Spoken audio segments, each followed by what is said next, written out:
Let's look at our learning objectives for this particular chapter.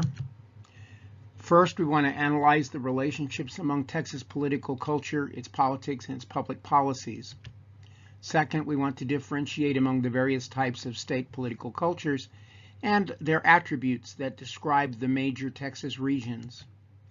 We want to, thirdly, analyze Texans' political struggle over equal rights and evaluate their success in Texas politics today and in their impact in the state's political future. And we want to, fourth, apply what we've learned about Texas political culture by way of a real-life scenario. Before we go any further, let's stop and take a look at two very important terms that we need to differentiate. One is politics, and the second is government. Politics is considered to be the actions and processes by which individuals and government actors seek, obtain, and exercise power. We describe it often as who gets what, when, and how. So this is a verb. It's a quest for power. It is an action. Government, on the other hand, is described as the institutions and the duly elected representatives who exercise legally delegated power and make decisions that affect a group of citizens and/or a geographic area. This is a noun. This is all of the people, the institutions, the processes, and all of the rules and laws that we use in order to steer or govern an area or an entity. It comes from the Greek root to steer the ship, govern does. So to govern is to steer, to guide.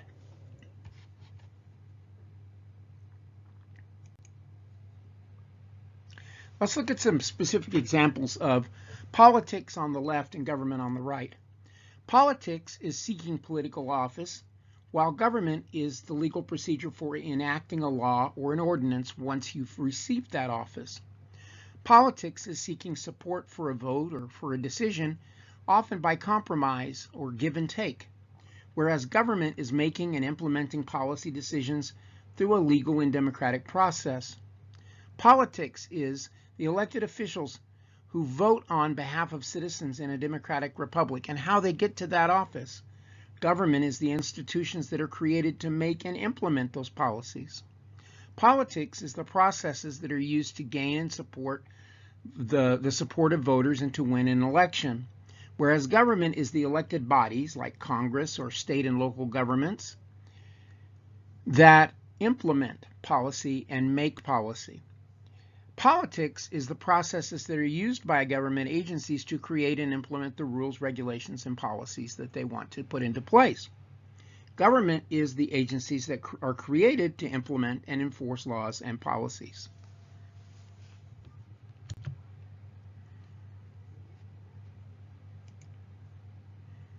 Now, political culture is the dominant political values and beliefs of a people.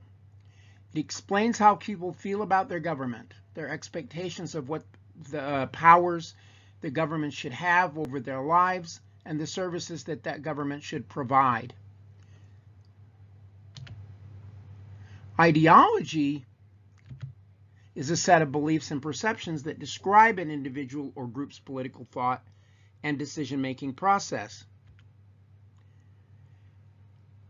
In Texas, political culture is always going to be conservative. Many Texans share a belief in a limited role for government in taxation, economic regulation, and providing social services. And conservatives support what we would think of as traditional values and lifestyles. So that's the difference between Texas conservative policies and the more liberal ideologies. Texas is conservative.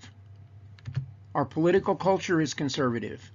We believe in a limited role for government, for taxing, economic regulation, providing social services. And conservatives support traditional values and lifestyles. They're cautious in response to social change. They don't like change. Liberals, on the other hand, believe in positive government action to improve the welfare of individuals, government regulation of the economy, support for civil rights, and tolerance for social change. You're going to find liberals in Texas primarily in your inner city metropolitan areas, and that would include Austin, Houston, Dallas, San Antonio, and El Paso. But these are greatly outvoiced by the rest of rural Texas, the outskirts of Texas. We said 82.5% of people live within a certain number of miles, like 20 miles of a metropolitan area. But in Texas, it seems like the voice of those that live in those metropolitan areas is outnumbered by the voice of those that live in the outskirts or the suburbs. Partisanship. When we talk about partisanship, we're talking about the political divide between ideologies. For instance, Texas is primarily a Republican conservative state with very little agreement between the Republicans and the Democrats. Or, more importantly, Republicans being conservatives and Democrats being more the liberals. If we look here at figure 1.1, we see that public opinion polling confirms the majority of Texans that identify themselves as conservatives, and that the Republican Party has a 6-point advantage in party identification. So we mostly see ourselves slightly to extremely conservative. You would say that the majority of people in Texas are what we call centrist, towards the middle and a little to the right. Even the liberals are more conservative in Texas. Public opinion. Texas holds conservative views regarding state taxes and social policies. The majority of Texans oppose spending cuts to state programs, but support the idea of cutting spending as an abstract. So they say they want spending cuts, but they don't want them to cut their favorite program. And that becomes the problem. We don't want to cut the sacred cow, but at the same time, everything's a sacred cow. So this leads to the question, how can Texans support spending and oppose taxes, and yet at the same time make policies that they can live with? And it's very hard to do that. Very hard. Texas brand of conservatism is skeptical of government involvement in the economy. And there's some characteristics that you need to know here about Texas conservatives. Number one, most Texans favor low taxes, modest state services, limited business regulation, and oversight. Number two, they support economic individualism and free market capitalism. Number three, they value profit as a healthy incentive to promote economic investment and individual effort and risk. Number four, there is some support among Texans for an active role for government in promoting business interests and encouraging economic growth. Number five, there's support for state spending for infrastructure, and that includes transportation and, to a limited extent, education, to encourage commercial and manufacturing activity. Number six, Texans vigorously favor state regulation of labor unions. This is not a labor-friendly state. It's what we call a right-to-work state, which is basically a right to get fired and not to be a part of the union state.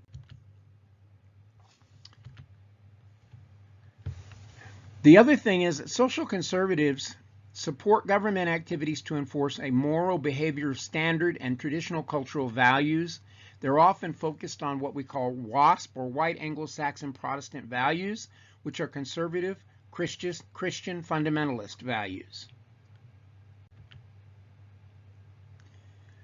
Taxes in Texas tend to be very low, if at all. We don't have a state income tax. We're one of like 4 states that doesn't. And despite the public's ambiguous attitudes about spending, the state has committed far fewer financial resources to public services than most other states. We're at the bottom of the heap.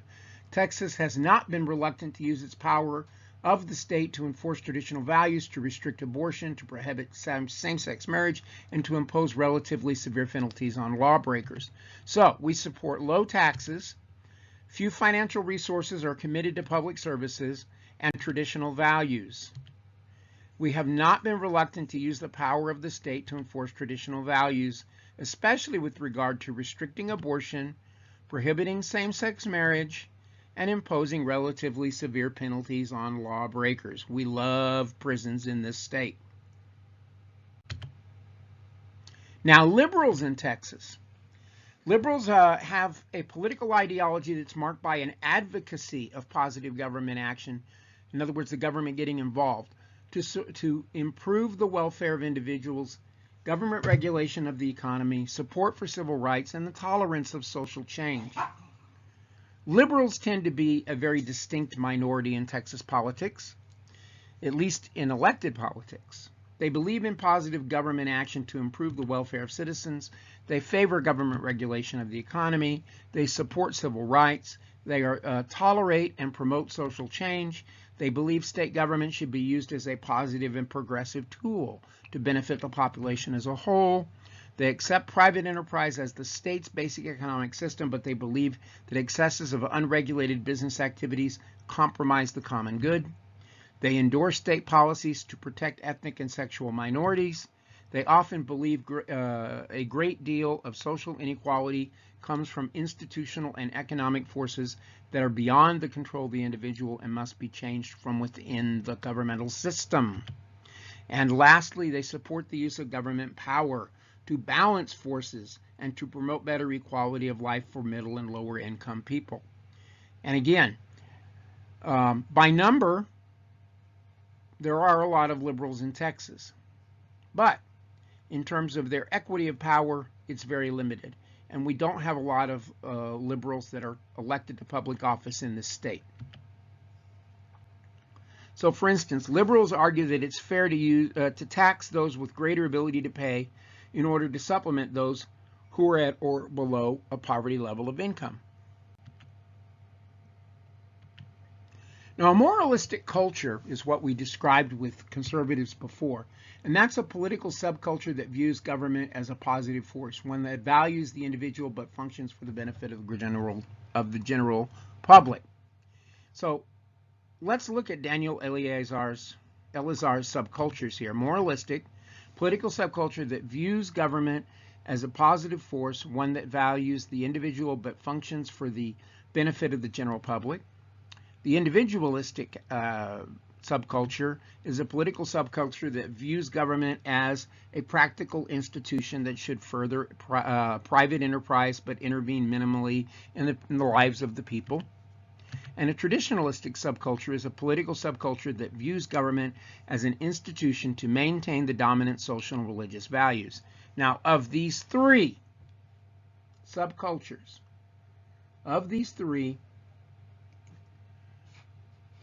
individualistic and traditionalistic apply to Texas.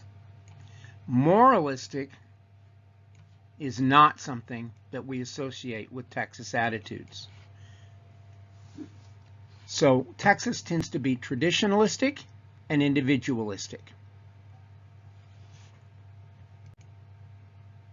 Now this is a map of the regions of Texas. El Paso is over here in far west Texas. Here's El Paso over here on the far west. Then you have the Panhandle with Amarillo. West Texas, Lubbock is considered a part of that. I really consider it. Lubbock and Wichita Falls part of the Panhandle, but they consider it part of West Texas, really starting in Fort Worth and going all the way just east of El Paso, somewhere near Van Horn. The Hill Country is over here. Southern Texas is here. Okay. East Texas over here. North Texas is Dallas. Central Texas, Brenham, Houston, Austin, San Antonio, Victoria. And the Gulf Coast is over here. Corpus Christi, Brazos, Texas City, Baytown, Port Arthur, and Orange, and Beaumont. And the German Hill Country is right here in the middle. This is where San Angelo, for instance, is. It's a beautiful area of Texas.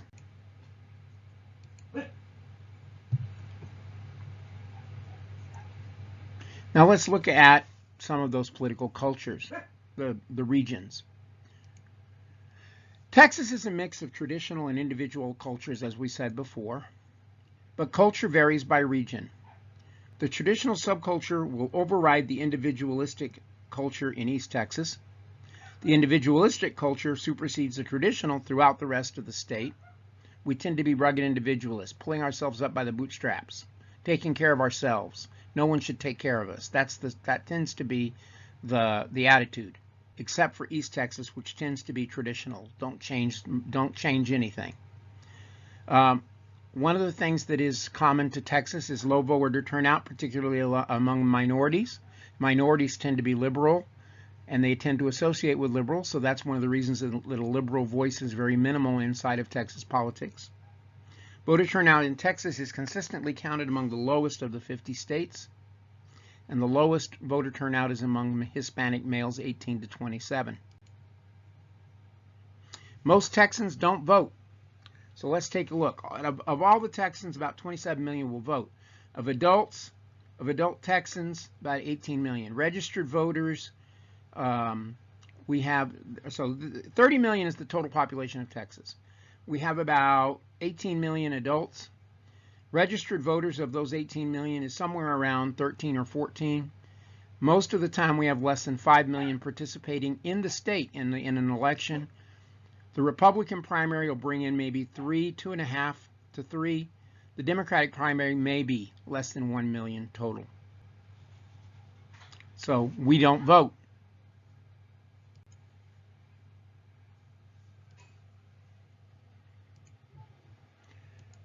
East Texas is a social and cultural extension of the Old South. It's basically rural and biracial. East Texas counties and towns are often dominated by old families whose wealth is usually based on real estate, banking, construction, and retail merchandising. It tends to be fundamentalist Protestant. It dominates the region spiritually and permeates its political, social, and cultural activities. It's very religious, Bible Belt. In the Gulf Coast, since the discovery of oil, the Gulf Coast has experienced almost continuous growth. This would be Houston. In addition to being an industrial and petrochemical center, the Gulf Coast is one of the most important shipping centers in the nation and has the largest inland port in the world. Houston is the basis of the boom in the Gulf Coast. Growth in the Gulf Coast area created a boomtown psychology, and the Houston area especially has flourished. Houston's initial growth after World War II is fueled by a flood of job seekers from East Texas and other rural areas in the state. Its social and economic elite are generally composed of second and third generation families with money, whose wealth came from oil, insurance, construction, land development, and banking.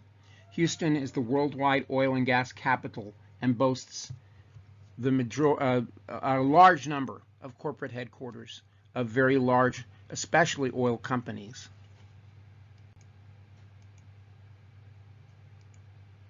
South Texas has a ranchero Hispanic culture, quasi-feudal system whereby a property's owner or patron gives workers protection and employment in return for their loyalty and their service.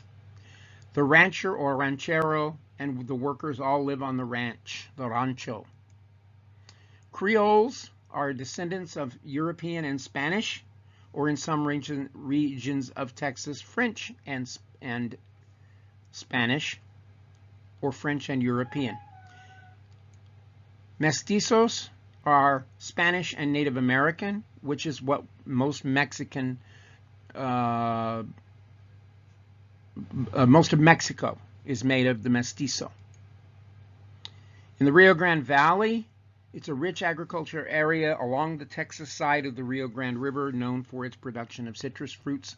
And you get those citrus fruits particularly in the winter time, which is great, which is why we have oranges and lemons and limes and grapefruits in the middle of the winter. Far West Texas, which includes El Paso, is also known as the Trans-Pecos region. It exhibits elements of two cultures, the large Mexican-American population that maintains strong ties with relatives and friends in Mexico, and the Roman Catholic Church strongly influences the social and cultural attitudes on both sides of the border. It is a major commercial and social passageway between Mexico and the United States. It is the liberal part. It is a liberal part of the state of Texas. The border, same.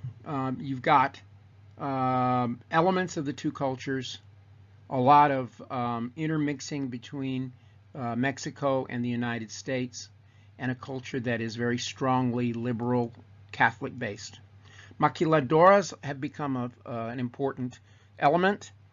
These are Mexican factories where United States corporations employ inexpensive Mexican labor for assembly and piecework, then they bring it into the United States. NAFTA has made it easier to bring goods into the United States and all the way up into Canada from Mexico. And I-35 going from Laredo all the way up through San Antonio into Austin and Dallas, Fort Worth, and up into Chicago and the central United States has become a very important part of the way we get goods and services into this country. So the I-35 corridor from Laredo through San Antonio, Austin, DFW, and all the way up into Canada.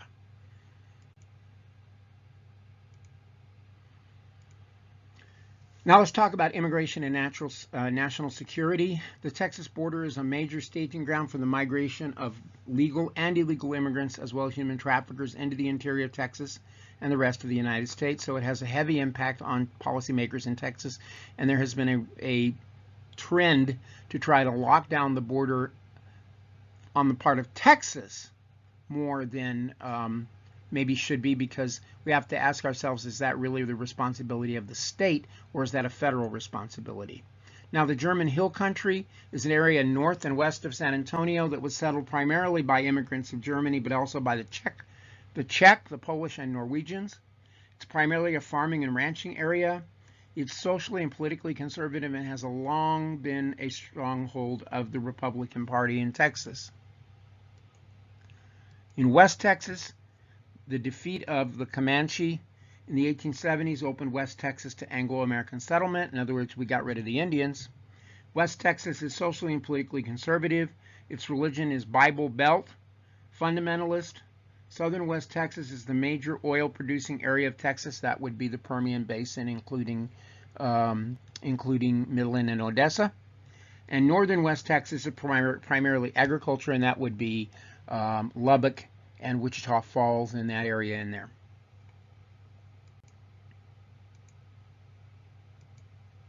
The Panhandle became important because this is how cattle would be brought up into Kansas. Railroads advancing from Kansas City through the Panhandle brought Midwestern farmers into this region. The modern Texas Panhandle shares few cultural attributes with the American Midwest. Its religious, cultural, and social institutions function with little discernible difference to those of northern West Texas. In other words, as goes Amarillo, so goes Lubbock, and vice versa. Its religious, cultural, and social institutions function by supporting the production of cotton, grains. You'll also have a large water aquifer, the Ogallala Aquifer. So there's a large water aquifer, and there's also a large source of oil and natural gas, particularly natural gas. North Texas would be between East and West Texas. This is Dallas and Fort Worth in the Metroplex. It's more economically diverse than most of the other regions. It relies heavily on banking, insurance, and defense, and now a lot of service-oriented employment. The Metroplex is Dallas and Fort Worth and its surrounding areas. It goes all the way from Dallas in the south to Denton and Oklahoma border in the north.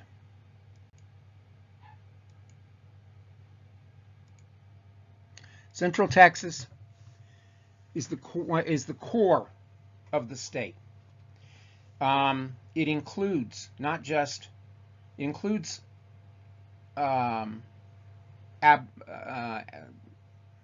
Austin, but it also includes parts of San Antonio, parts of Dallas and Fort Worth, and parts of Houston also. So this is what we call the Texas Triangle. And Central Texas is the core of our existence really in Texas. The Texas Triangle is outlined by Dallas-Fort Worth in the north, Houston in the east, the southeast, San Antonio in the southwest, with Austin just inside the Dallas-San Antonio line. These 4 metro areas are the economic heart of Texas, holding 68% of the jobs and 73% of the income that is earned. The 4 Texas Triangle cities form an economic engine that serves Texas and much of southwestern United States. These cities are best understood as one economic entity, and they are divided by history and geography, but they share a linkage that puts Texas really together.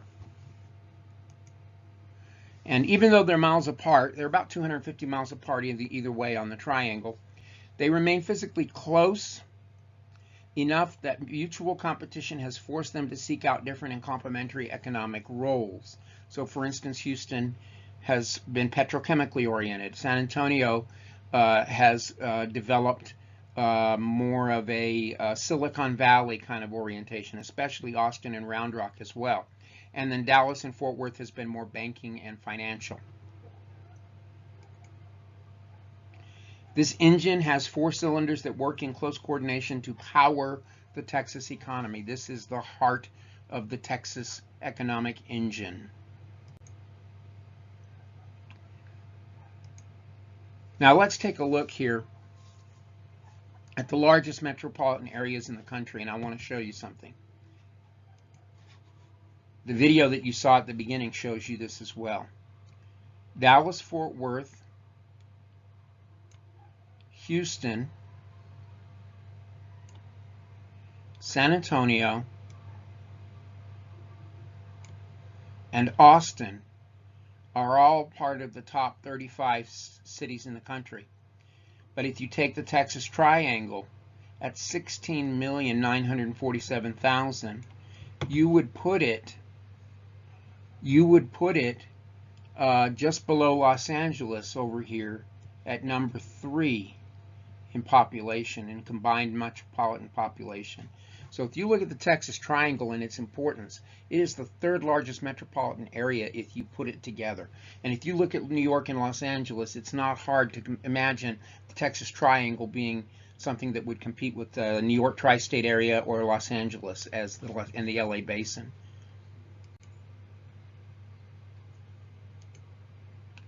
Now, when it comes to equal rights, Texans have struggled. Female Texans were not able to vote, were not able to serve on juries, retained some property rights. So we need to understand the legal restrictions on women before suffrage, which would be 1919, and what explains the opposition to women's right to vote. Well, of course, it was a male-dominated state, so males didn't want females to have any kind of power. This is Minnie Fisher Cunningham. She was a champion for women's suffrage in the state. The 19th Amendment would give women the right to vote, and she fought very hard for the 19th Amendment. Texas was one of the first southern states to ratify the 19th Amendment. We also have the Marital Property Act, which granted married women equal rights in insurance, banking, real estate, contracts, divorce, child custody, and property rights. And it was the first such comprehensive law in the United States. We also have the tradition here of Roe v. Wade, which was a Texas case. Roe v. Wade, 1971, was a Texas case that resulted in the legalization of first trimester abortions. It was highly contested it has been recently highly contested with new limits imposed on Texas abortions and abortion clinics. And there have recently been limits that are heard at the Supreme Court level. Just recently we had a case from Texas heard at the Supreme Court level dealing with Roe v. Wade. So we'll know soon whether or not Roe v. Wade will be upheld.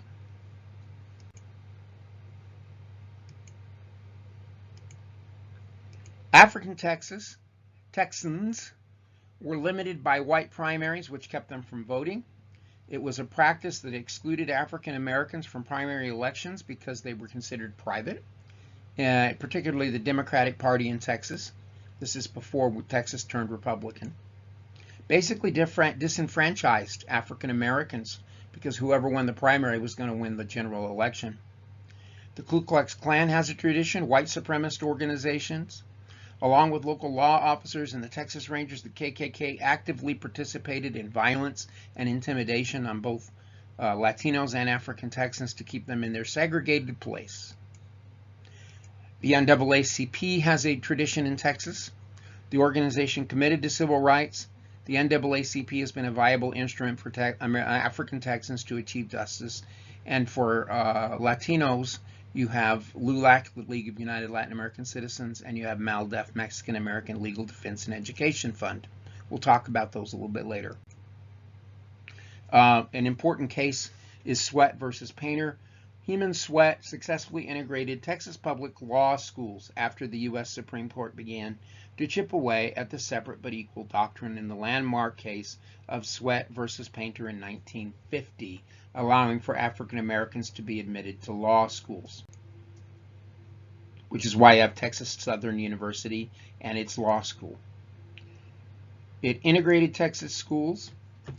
Another case is Nixon versus Herndon, 1927, which was a case of an El Pasoan who brought a case to trial and won in the Supreme Court to end the all-white primary. And we have a elementary school named after Dr. Nixon.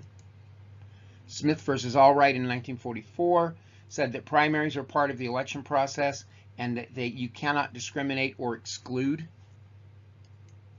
Plessy versus Ferguson was the legal case that established the idea of separate versus equal and allowed for Jim Crow laws that legalized segregation. Brown versus the Board of Education would overturn the Plessy ruling and said that separate but equal is inherently unequal. So Brown in 1954 will change everything. The United States versus Texas in 1970 would order the complete desegregation of all Texas public schools.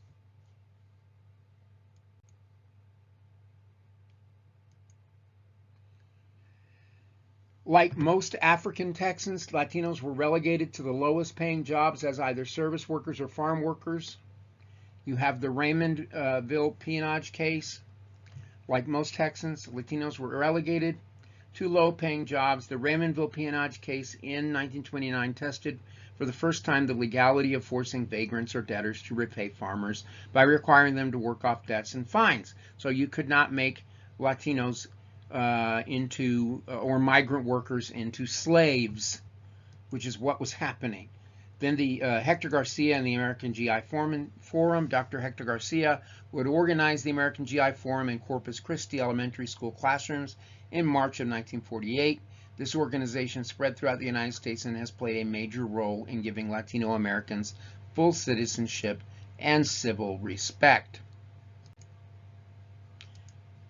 The case of Hernandez versus Texas, we'll talk about it in a minute. Delgado versus Bastrop ISD was the fight for equal protection, education facilities for Hispanic children. Hernandez versus the state of Texas in 1954 would rule that excluding Hispanics from juries was illegal and Hispanics were to be treated as protected classes. Now, the question is, why did they do that? Why is it unconstitutional to deny a person the right to serve on a jury because of ethnicity?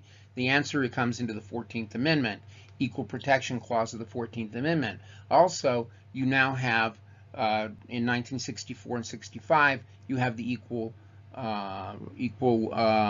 Rights Amendment, or Equal Rights Act, of 1964.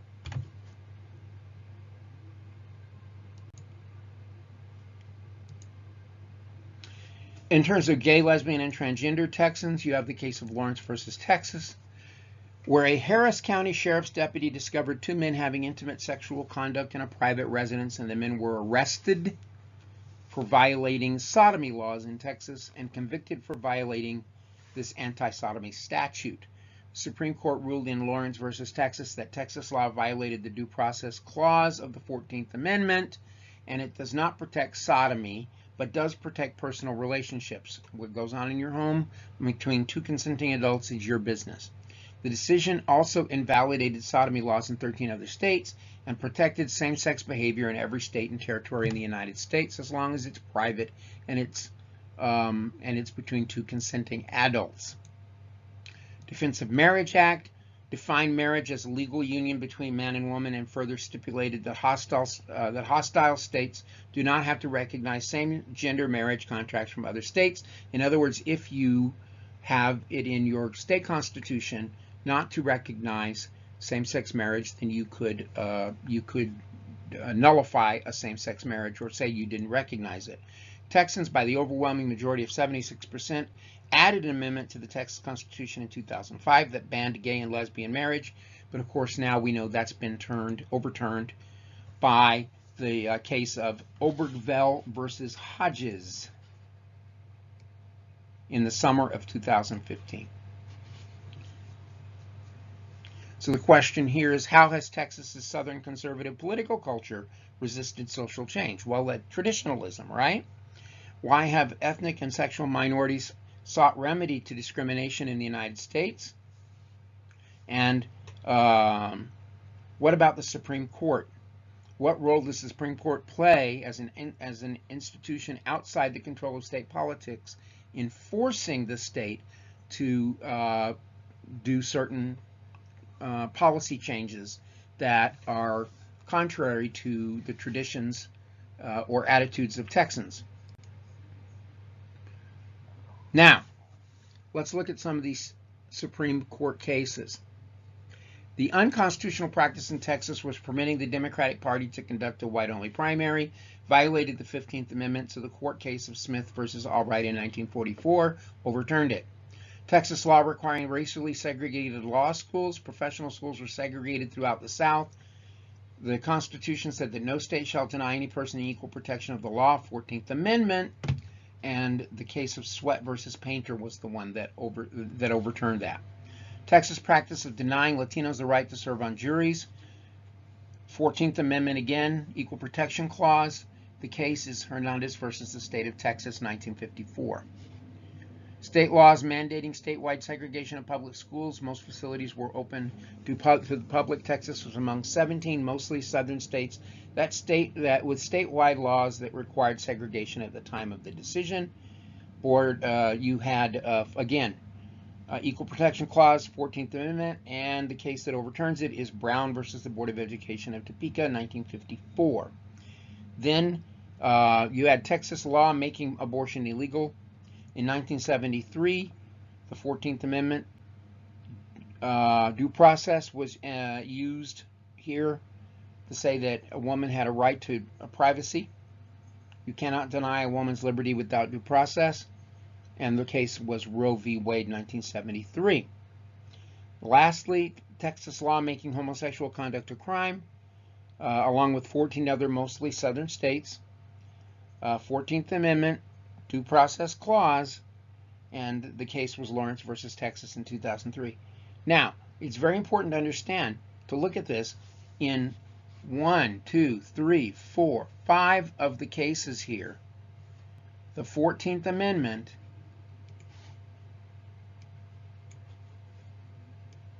was used by the Supreme Court to overturn or implement policy. So that Equal Protection Clause of the 14th Amendment is incredibly important, and it's a check on the states because it applies directly to the states.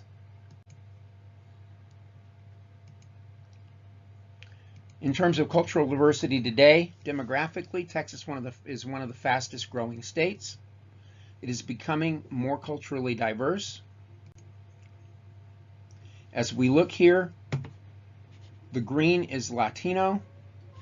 The red is Anglo. Look at the amount of red going from 60% in 1990 to 41% in 2015. That is almost a 20% drop, whereas you have an equal almost 20% increase in the number of Latinos. You also have Asians. African American Texans have pretty much remained stable. There has been an increasing Asian population slightly, but the biggest population that's growing in Texas is Latino. Excuse me.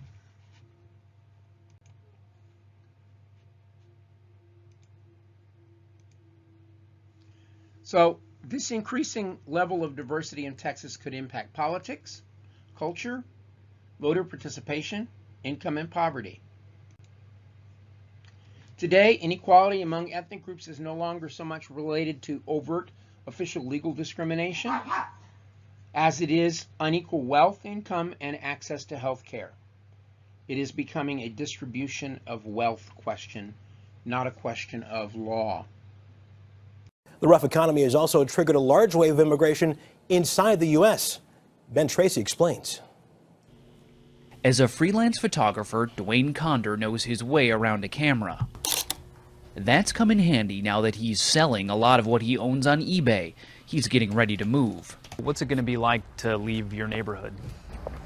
It'll be rather traumatic. Dwayne and his family have lived in this home near San Diego for 11 years. It was like somebody turned off the spigot, you know, where did the work go? Literally, it's like you woke up one day, there's no work. The dot-com boom drew them from Texas to California, and now the prolonged job bust is forcing them out. California's unemployment rate is 11.7%. Dwayne cannot find work, and last week the bank foreclosed on his family's home. You viewed California as the land of opportunity. How do you view it now? Personally, I feel like it's the land that we need to get out of very fast. The Condors are moving back to Texas, where unemployment is lower, 8.4%. In 2010, Texas gained nearly 75,000 new residents, while California lost nearly 130,000. The biggest state-to-state shift in the country was people leaving the Golden State and heading to the Lone Star State. And jobs are just one reason. Housing is another. This 3-bedroom home in Los Angeles recently sold for more than $1 million. Yet, here in a suburb of Austin, Texas, this 4-bedroom home sold for $380,000. The people who bought it moved from California. People stay here in Texas, and we visit California quite a bit. Bill Gagne moved his family and his computer consulting business from California to Austin. They traded in a 1-bedroom apartment for this 4-bedroom home. If we would have stayed in California, in order for us to make it in an area that where we would want to live, we would need to be a 2-income family. But with the lower cost of living and no personal income tax in Texas, Bill's wife Jessica now stays home with their daughter Gwen. We go to gym, we go to swimming lessons, we do it all. And if we lived in California, I couldn't do that. Yet they do miss that California weather and the ocean. My very first surfboard, I can't get rid of it. But for now, they'll trade blue waters for greener pastures.